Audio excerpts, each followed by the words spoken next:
I stood in the center of that bustling weekend market, a kaleidoscope of colors and scents swirling around me. Freshly picked produce, the savory tang of smoked meats, and the sweet allure of handmade chocolates tempted from every stall. It should have been a perfect day, a birthday celebration for my youngest. But beneath the vibrant hustle lay a shadow, one I'd hoped was cast behind us. Then came the ear-splitting cacophony, the accusing voices echoing through the air, as I saw my daughter, eyes wide with fear, cornered by familiar faces, twisted in contempt. These weren't just strangers. These were remnants of a past, old ghosts that refused to let go. I took a deep breath, my heart pounding like a war drum. It was time to stand my ground. The first day of summer vacation had finally arrived, wrapped in the warmth of sunbeams and the gentle whispers of a light breeze. I could feel the excitement bubbling within me, like the slowly rising sun over the horizon. I sat on the porch steps, sipping my morning coffee, the tangy bitterness grounding me in the quietude of the dawn. Today was supposed to be the day everything changed, but if only I had known just how much. As I strolled down my usual route through the sleepy neighborhood, the sunlight played peekaboo with the leafy branches above, casting flickering shadows on the pavement. Each step on the gravelly path was accompanied by the rhythmic hum of distant mowers, harmonizing with the birds' early morning orchestra. The air was fragrant with the sweet scent of blooming flowers, and for a moment I felt utterly at peace. What I didn't realize was that this tranquility was but the calm before the storm. I reached the dilapidated old house at the end of Maple Street, an enigmatic relic of the past, standing like a forgotten sentinel. Its chipped paint and broken windows gave it an aura of mystique that had always intrigued me. Today, however, it seemed to beckon with an unusual urgency. Something about its silent plea tugged at the edges of my awareness, like a half-remembered dream. I hesitated at the gate, caught between curiosity and caution. Pushing past the rusty old gate that creaked in protest, I followed the narrow path overgrown with weeds. The air felt different here, thick with anticipation.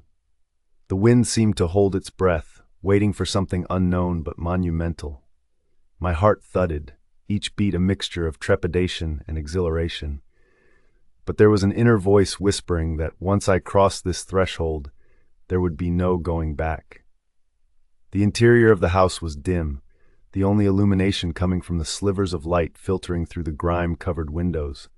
Dust motes danced in the air, swirling lazily like memories of the past. As my eyes adjusted to the murkiness, I noticed a door slightly ajar at the end of the hallway. A sense of déjà vu washed over me, as if I had seen this place, this very door, a long time ago. But how? Stepping closer, the wooden floor groaned underfoot, echoing my intrusion in this silent sanctuary. The hair on the back of my neck stood at attention, an involuntary response to the shiver that ran down my spine. I reached for the doorknob, my fingers brushing against the cool, tarnished brass. My heart raced, a galloping wave of expectancy and dread. The door swung open with a hesitant push, and that's when I saw it. Before me lay a room filled with forgotten relics, dusty books with brittle pages, cracked photographs frozen in an era long gone, but amongst them was something out of place. A journal, pristine and out of sync with its surroundings, lay on a small wooden table, inviting me to unravel the secrets it held. My breath hitched as I moved toward it, like a moth inexplicably drawn to the flame. Me to unravel the secrets it held. My breath hitched as I moved toward it, like a moth inexplicably drawn to the flame.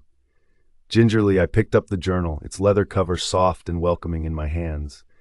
With trembling fingers, I opened it, each page releasing a whiff of nostalgia. The handwriting was neat, precise, and hauntingly familiar, sparking a flicker of recognition. But as I read the first passage, my mind whirled with disbelief. The writing spoke of untold adventures, a world I never knew existed beyond the tired daily routine I had grown accustomed to. With each page, my curiosity grew, feeding on the details of a life that hinted at connections deeper than I could fathom. Each story was a breadcrumb on a trail intertwined with my own. I became absorbed in this newfound world, forgetting the passage of time, unaware that outside, the day had marched on without me. Completely engrossed, I realized this journal wasn't merely a collection of stories. It was a doorway, a guide pointing towards something I couldn't yet comprehend. My heart thumped vigorously, fueled by a mix of excitement and fear. The possibilities seemed boundless, the unknown beckoning. But just then a sound echoed behind me, pulling me abruptly back to the present. It was the creaking of a floorboard, deliberate and unmistakable, coming from the hallway behind me. My pulse quickened as I turned slowly, questioningly, my senses alive and overwrought. I felt the pressure of being watched, the sensation of 1,000 eyes upon me. The hair on my arms stood erect, and my instincts screamed to flee. Yet the compelling lure of adventure, that insatiable curiosity, kept me rooted in place. I was not alone. In that moment, I could sense it. A presence, an energy, something very much alive in this seemingly abandoned home. But I had no idea what was coming next. In recounting this journey, I often reflect on the unexpected turns life throws at us, the ones that reshape our very being. Each twist taught me resilience and patience, molding me into who I am today. Though not every ending is neatly tied with a bow, sometimes it's the imperfect, unresolved threads that weave the richest tapestry of meaning. And so I move forward, with gratitude for every lesson learned, knowing my story is still being written.